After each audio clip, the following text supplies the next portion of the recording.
I've been working here since probably about the end of June, beginning of July. I got the job kind of by chance. I was at Lulu's and I was talking to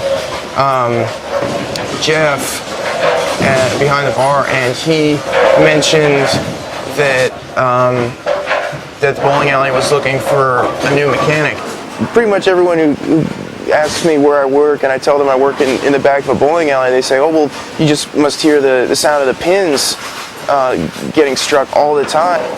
When I'm sitting back here, the sound never really stops until it's the end of the night. That's when I tell, I don't even have to look at the clock. I can tell when it's time to get up and start closing by when the sound dies down.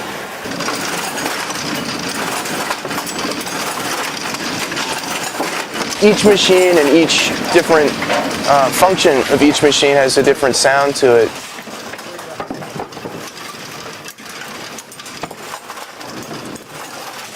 And you get used to the rhythm and you can tell immediately when something's gone wrong. And after a while, it just sort of fades into the background, and then, at some point I'll be sitting back here and all of a sudden I'll realize how deafening the racket is, and it'll all hit me at once again, and then it'll just kind of fade away again.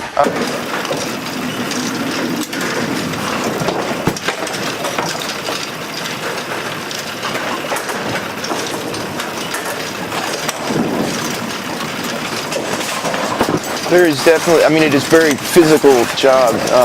You have to be pretty comfortable climbing around because you can't get to every part of the machine from the back. You have to get on top of it or get in front of it. And honestly, it's one time at which I actually consider it a disadvantage to be kind of tall, because it makes it more difficult for me to fit in between some of the small spaces in between the machines.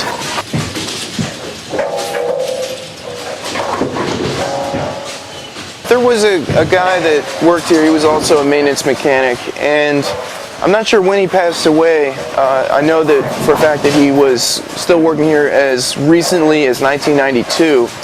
He actually died here in the back of the bowling alley, and he haunts the place.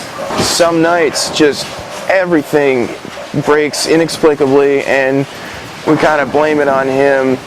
He's not even the only one to have died here. There was a janitor who died in one of the restrooms.